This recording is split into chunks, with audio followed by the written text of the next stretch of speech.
আসসালামু আলাইকুম। আজ আমরা কোরআনের অসংখ্য মুজিজার মধ্যে একটি মুজিজা সম্পর্কে জানব।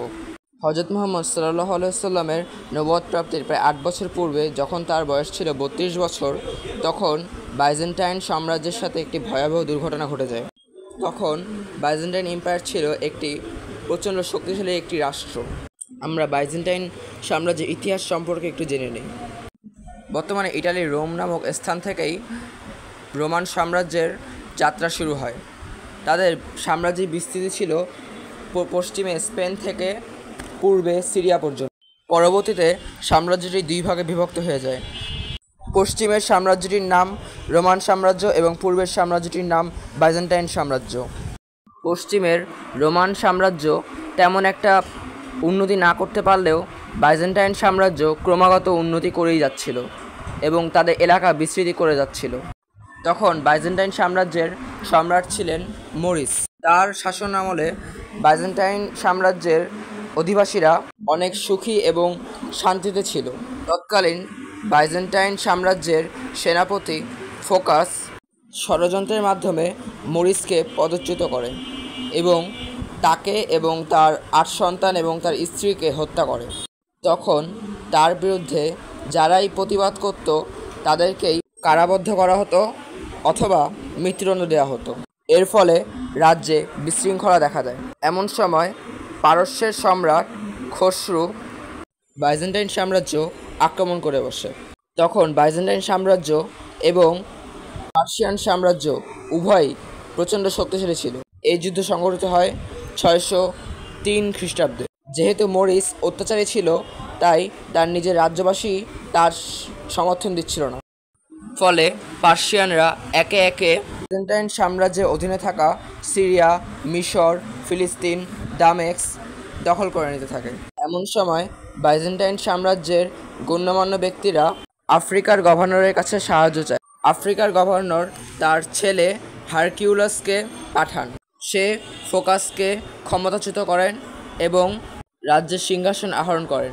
ফলে আর সে ফোকাসের সন্তান, স্ত্রী এবং ফোকাসকে হত্যা করে। কিন্তু ততক্ষণে অনেক দেরি হয়ে গিয়েছিল। পার্সিয়ান সাম্রাজ্যের সেনাবাহিনী তখন বাইজেন্টাইন সাম্রাজ্যের রাজধানী কনস্ট্যান্টিনোপলে হামলা চালায়।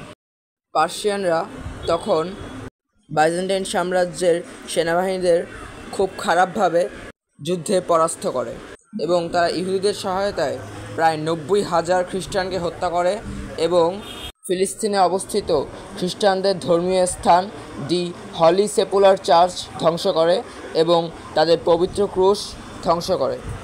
তারা বিশ্বাস করত এই ক্রুশে ঈসা আলাইহিস সালামকে বিদ্ধ করা হয়েছিল। তখন সম্রাট খসরু হারকিউলাসকে একটি চিঠি দেয় এবং তার সারমর্ম এই যে, তোমরা আত্মসমর্পণ করো এবং আমাদের মতো অগ্নি পূজা করো। দেখলে না, তোমাদের ৯০,০০০ খ্রিস্টানকে হত্যা করলাম এবং হলি সেপুলার চার্চ ধ্বংস করলাম এবং তোমাদের ক্রুশকেও ধ্বংস করলাম। এমন সময় হযরত মুহাম্মদ সাল্লাল্লাহু আলাইহি ওয়াসাল্লামের ওপর হেরা গুহায় কুরআন অবতীর্ণ হয়। তখন তিনি ইহুদি এবং খ্রিস্টানদের সকল নবীকে মেনে নেন এবং আহলি কিতাবগুলোকে বিশ্বাস করেন। তখন সবাই ভেবেছিল যে ইসলাম কোনো নতুন ধর্ম নয়, বরং খ্রিস্টানদেরই একটি শাখা। তখন মক্কার কাফের এবং ইহুদিরা বলে যে বাইজেন্টাইন সাম্রাজ্যকে যেমন পার্সিয়ানরা যুদ্ধে পরাস্ত করেছে, ঠিক তেমনভাবেই আমরাও তোমাদের যুদ্ধে পরাস্ত করব। কারণ পার্সিয়ানরা ছিল অগ্নিপূজারক আর বাইজেন্টাইনরা ছিল আহলে কিতাব বিশ্বাসী। তাই মুসলিমরা চাচ্ছিল বাইজেন্টাইন সাম্রাজ্যই যেন যুদ্ধে যেতে। তখন কোরআনে সূরা রোমের কিছু আয়াত নাজিল হয়, যেগুলো ছিল সুস্পষ্ট ভবিষ্যৎবাণী। সূরা রোমের আয়াতগুলো আমরা এখন একটু শুনি।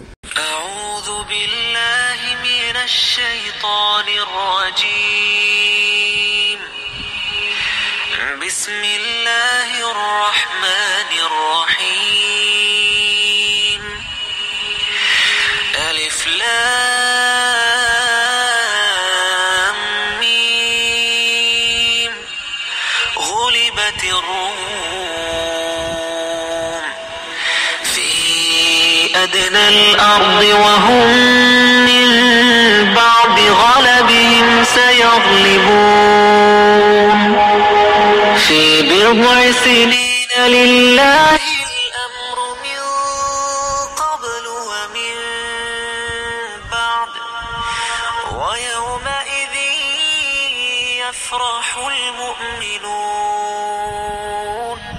এই আয়াত নাজির হওয়ার পরে আবু বকর রাদিয়াল্লাহু তাআলা আনহু 100টি উটের বাজি ধরেছিলেন এক কাফেরের সাথে। তাই তো তার নাম আবু বকর, যার অর্থ সর্বোত্তম বিশ্বাসী। এ বিষয়ে কেউ ভুল বুঝবেন না। তখন কুরআন বাজি খেলাকে হারাম বলে ঘোষণা দেয়নি। তখন বাইজেন্টাইন সাম্রাজ্যের এতটাই খারাপ অবস্থা, কেউই তখন আন্দাজ করতে পারেনি যে এই জাতি আবার ঘুরে দাঁড়াতে পারে।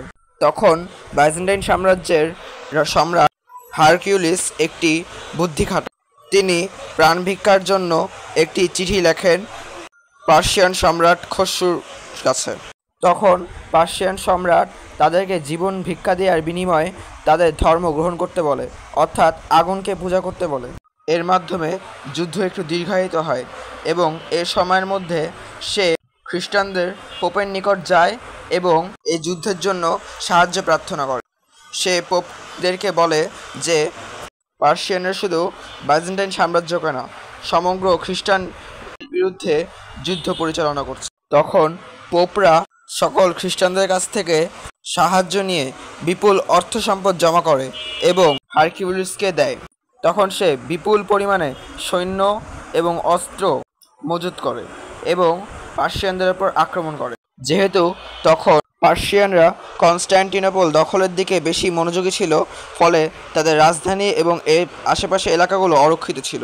এই সুযোগে হারকিউলিস পার্সিয়ান সাম্রাজ্যের অরক্ষিত এলাকাসমূহ দখল করে নেয় এবং তাদের সবচেয়ে বড় অগ্নি মন্দিরটা ধ্বংস করে দেয় এবং তাদের রাজধানী মাদাইন আক্রমণ করে।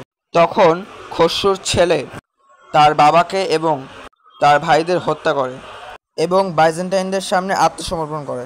তখন বাইজেন্টাইন সাম্রাজ্যের সম্রাট কনস্ট্যান্টিনোপল থেকে সব সৈন্য প্রত্যাহারের দাবি করে এবং ক্ষতিপূরণেরও দাবি করে এবং এর মাধ্যমে কোরআনের ভবিষ্যৎবাণী সত্য হয় এবং পার্সিয়ান বাইজেন্টাইনদের সামনে হেরে যায়।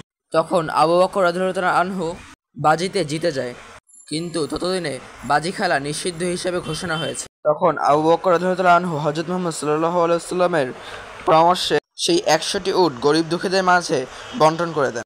এর মাধ্যমে কোরআনের ভবিষ্যৎবাণী সত্য বলে প্রমাণিত হয়।